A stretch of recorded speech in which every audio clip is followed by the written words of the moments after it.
Oh my god, she's back again. Brothers, sisters, everybody say. Elle est de retour, elle a déménagé, elle a un petit peu changé de couleur de cheveux, elle ne sait pas vraiment où elle va. Bonjour, c'est Lise Francis. Ah, ça fait trop plaisir d'être revenue. J'espère que tu vas bien, que tu as passé de bonnes vacances, que tu as pris des vacances, que tu as bu de l'eau, que tu t'es brossé les dents, que tu as mangé tes fruits et tes légumes, que tu gardes tes distances de sécurité sociale. De sécurité sociale, de distanciation physique. J'ai tellement de choses à te raconter que je ne sais même pas par où commencer. Je sais. Générique. Pardon, c'est pour moi. Allez, c'est vous, allez. Oh, c'est pour la bonne cause, hein. Ah, bah là, on est bien. C'est vrai qu'on est bien, là, bien fait. Je vais essayer de te faire un truc comme dans les séries. Previously on Elise Francis, mars 2020, crise de Covid-19. Elise Francis, comme beaucoup d'êtres humains, a vu ses plans changer, voire annulés. Heureusement, elle avait plein d'envie. Alors elle a quand même fait des cafés live sur Instagram tous les matins de 9h à 9h20, mais en général, j'ai un petit peu de mal à articuler parce que c'est la première fois que je retourne depuis longtemps. Je disais quoi? Oui, j'ai fait des cafés live tous les matins de 9h à 9h20, mais en général, c'était un peu plus tard. Avril 2020, Elise Francis, toujours très active sur Instagram, en profite pour lancer un défi créatif multi-support appelé Avril Créatif. C'est finalement peut-être pas très original. mais après le déconfinement, j'ai presque disparu des réseaux sociaux et de YouTube, quoi qu'il en soit, vu que j'avais posté, je crois, qu'une vidéo en avril. C'était le bullet journal. Voilà. Avril, non, c'était mai. C'était mai.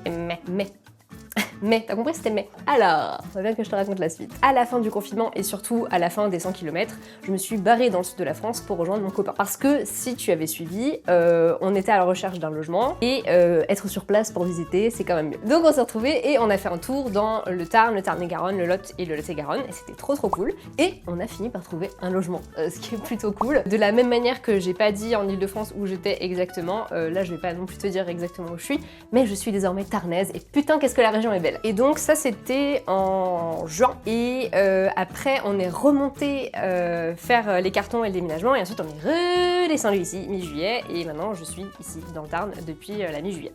Après je suis partie en vacances etc avec les copains et maintenant je suis officiellement là et c'est la rentrée. Bonne rentrée. Alors tu te poseras peut-être la question, comment ça va d'être partie de l'Île-de-France après 8 années à habiter à Paris? C'était dur. Bon j'en parle comme si c'était le passé mais je pense que c'est encore en processus parce que en fait, le fait de faire un déménagement en plein mois de juillet dans une région qui est touristique et aussi ensoleillée qui est le Tarn, tu as un peu l'impression d'être encore en vacances, tu vois. Donc je compte sur la période de la rentrée pour me rendre compte que j'habite vraiment ici à plein temps. Mais pour répondre encore plus à la question, en fait, je suis partie parce que ça fait 1 an que mon copain habite dans le sud de la France. Avant, on était ensemble en Ile-de-France. Il a globalement, ça n'a pas été diagnostiqué, mais je pense qu'on peut parler de burn-out. Il s'est barré parce qu'il en avait besoin et moi j'ai décidé de ne pas le suivre parce que je me suis écoutée. Et pour moi c'était trop tôt, c'était pas le bon moment, ça allait forcément mal terminer si je partais alors que j'en avais pas envie. Donc je suis restée en Ile-de-France 1 année supplémentaire. Mais là avec le Covid, ça m'a encore plus motivée à partir et je me suis sentie beaucoup plus prête. Mais est-ce que ça a rendu pour autant les choses plus faciles? Pas vraiment, non. Un des trucs qui m'a aidée au-delà du fait d'être confinée et d'avoir envie de voir autre chose que mes 4 murs, comme j'imagine beaucoup d'entre vous, c'est aussi qu'il y a cette proximité, virtuelle certes, mais cette proximité qui s'est installée entre les gens pendant le confinement. Et je me suis rendu compte que c'était pas parce qu'on était loin des yeux physiques qu'on était loin du cœur. Et qu'on pouvait s'envoyer des textos, s'appeler, se faire des visios. Enfin, je pense que tu as peut-être expérimenté les apéritifs virtuels pendant le confinement, donc tu vois de quoi je veux parler. Même en sachant ça, de manière très rationnelle, très logique, très intellectualisée, ça m'a pas aidée. Je me suis retrouvée dans une situation de type gastro à la fin du mois de juin, quelques jours après qu'on ait signé le bail. Je pense que c'était une cristallisation dans mes intestins de... c'est ma propre théorie, hein, mais de stress. Et vraiment, j'ai eu la crève pendant une bonne dizaine de jours et après ça a encore un petit peu duré. Enfin bref, je te passe les détails. Je me suis vidée. Vraiment besoin de digérer la situation et aussi toutes les peurs que ça engendrait, donc littéralement devoir recommencer à zéro en fait, hein, quitter mes amis, quitter la ville que je connais, devoir quitter la danse, devoir se refaire des potes. Les amis, ça, tu vois, ça revient régulièrement, c'est vraiment un pilier de mon bien-être en fait, j'ai besoin d'avoir des gens que j'aime à proximité, ne pas pouvoir me déplacer comme je veux parce que j'ai pas mon permis, et oui. En fait ça faisait trop et d'un coup, même si je savais que j'allais partir depuis 1 an, même si je savais tout ça, en fait le fait que ça se concrétise, c'était vraiment trop quoi, c'est raz-de-marée, bus, toute autre chose qui m'a littéralement roulé dessus. Heureusement, entre la signature du bail et le déménagement, j'ai fait un séjour en Alsace dans ma famille, avec mes amis aussi, et ça m'a aidé d'en parler. Ah, la communication. Quel bon outil! Mais en fait, au début, ça a créé un gros sentiment de culpabilité, qui est globalement, probablement l'émotion qui m'accompagne le plus tous les jours. Parce qu'il y avait un décalage, en fait, entre ce que les gens pensaient de comment je vivais la situation et de comment je la vivais vraiment. Tu vois, par exemple, ça faisait mais attends, c'est génial, tu vas quitter Paris, cette odeur de pisse, le stress permanent, oh, tu dois être vraiment contente. Face à ça, bah moi je me sentais triste et perdue et un peu carrément angoissée. Et du coup, je me disais, mais de quoi tu te plains? Il y a des gens qui rêveraient de se barrer, toi tu le fais, et tout ce que t'as, c'est que t'as la frousse comme d'habitude en fait. Comme d'habitude, t'es une froussarde. Et j'ai été vraiment très dure envers moi-même. Je me suis rappelé d'un truc que ma psy, elle m'a dit plusieurs fois, qui m'a beaucoup aidée. Vous êtes en permanence dans le commentaire d'une situation ou d'un état. Comment vous aimeriez vivre tel ou tel événement, comment vous pensez que vous devriez être ou vous sentir. Essayez d'accueillir la réalité telle qu'elle est plutôt que de la fuir derrière un commentaire ou une critique. Ouais, je sais. Elle est forte, hein. Donc voilà, ça m'a vraiment aidé à juste me dire en fait, tu vis la situation telle que tu la vis et c'est pas grave. Je savais que les gens ils se réjouissaient pour moi. J'essayais d'arrêter de sentir ce décalage et juste de me dire voilà, it is what it is, you are living the things comme tu peux. Alors je te raconte ça déjà parce que je veux t'expliquer pourquoi j'étais pas là pendant tout ce temps. Ce qui doit probablement ressembler à quelqu'un qui se justifie, ce qui doit probablement être le cas, mais c'est surtout parce que je me dis que septembre c'est aussi un moment charnière pour plein d'autres personnes. Potentiellement, toi aussi, tu as déménagé dans un lieu que tu ne connais pas encore et peut-être que toi aussi, tu es angoissé et tu es en recherche de repères parce que c'est ça qui fait du bien, en tout cas moi qui me fait du bien, c'est d'avoir des repères. J'ai pas une liste 100% sûre ça va fonctionner pour toi, mais j'ai quand même souligné, vu des choses qui m'ont aidé ces derniers jours, dernières semaines à aller bien.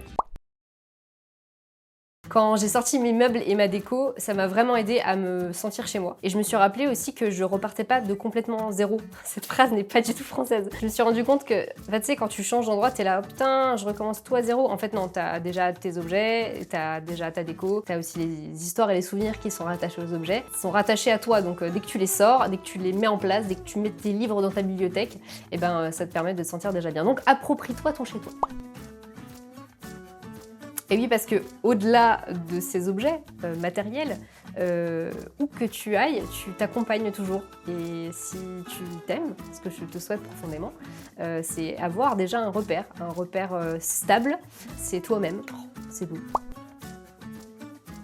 Que ça fasse déjà 10 fois que tu déménages ou que ce soit la première fois, rappelle-toi toutes ces occasions, toutes ces fois où tu es rentré dans un espace qui était totalement inconnu pour toi et qui a fini par être familier. Par exemple, la première fois que tu étais au collège où tu t'es demandé comment tu allais retrouver le chemin pour aller à la cantine et que tu as fini plusieurs fois dans les toilettes, ce qui n'est pas forcément une mauvaise chose, tu as fini par y arriver, bah tu y arriveras encore une fois. Si par hasard, au passage, tu tombes sur des toilettes cool, tu peux me faire une petite story, me taguer directement et mettre le hashtag PassionVC. Moi, je serais très contente de partager ça.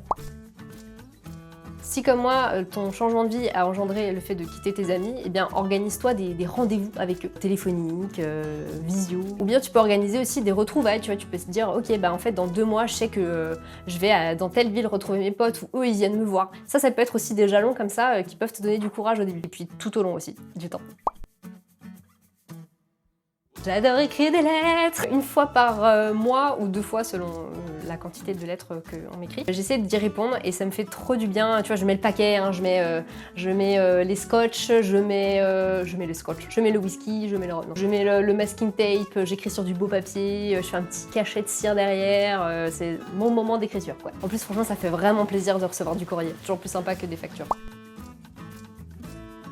Et puis au fond, je sais que j'aime bien explorer, tu vois, j'aime bien découvrir des nouveaux endroits, des cafés où je vais avoir envie d'aller, s'il y a des cafés autour de toi. Moi je dis, un petit week-end, on se fait un baluchon, on se prépare un petit casse-croûte, on emmène le carnet, on part explorer et tu vois, on regarde justement les bonnes adresses, les nouveaux coins, on pourrait aller faire de la rando, un petit peu de vélo. Si c'est un truc que t'as pas envie de faire seul, ce que je peux comprendre, tu peux attendre qu'un de tes proches vienne te rendre visite et comme ça vous faites les touristes ensemble dans ta nouvelle ville ou dans ton nouveau coin.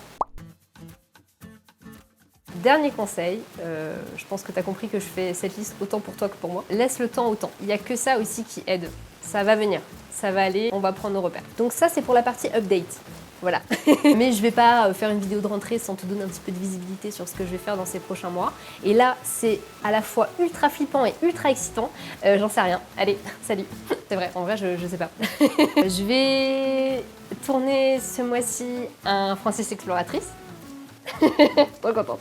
J'ai envie d'arrêter avec le drama intérieur, hein, où je me pose plein de questions et où je me dis non mais je peux pas faire ça parce que les gens c'est pas ce qu'ils attendent de moi. Bon, je te calme. Déjà, je suis pas une youtubeuse avec 1 million de personnes, ça se saurait.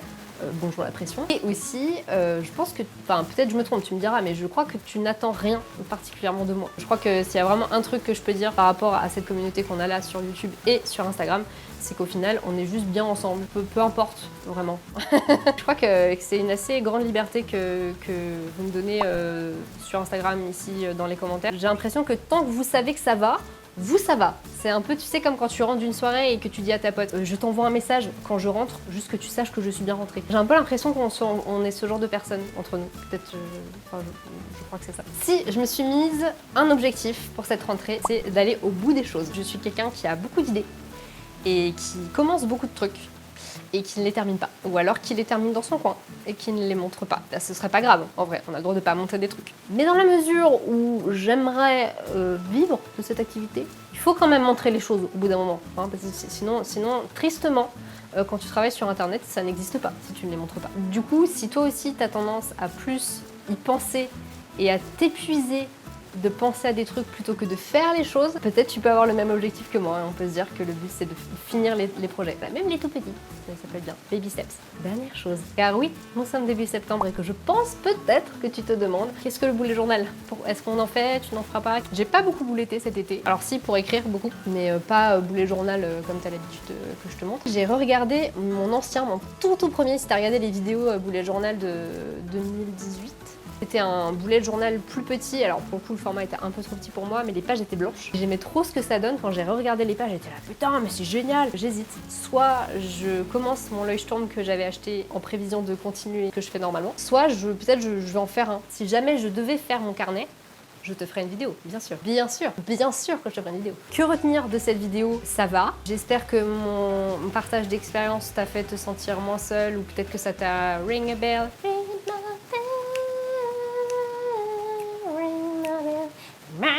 Peut-être même que cette vidéo t'a rappelé des souvenirs et que t'as envie de partager des conseils de quand toi tu passais aussi par ces périodes de changement et que t'avais besoin d'aide et que t'as trouvé des trucs qui t'ont fait du bien. Je veux faire des trucs, les finir. Voilà, c'est ça. Et je suis contente de revenir aussi. Et j'espère que ça te fait plaisir, j'espère que tu vas bien. Et puis je finis cette vidéo sur demi-pointe. Je sais pas pourquoi, voilà, c'est l'excitation. Hop, allez non. Je te fais des bisous et je te dis à bientôt dans la prochaine vidéo. Et puis merci d'être là et d'avoir regardé cette vidéo. Salut! Avril 2020, toujours très active sur Instagram, Elise Francis en profite pour avril 2020.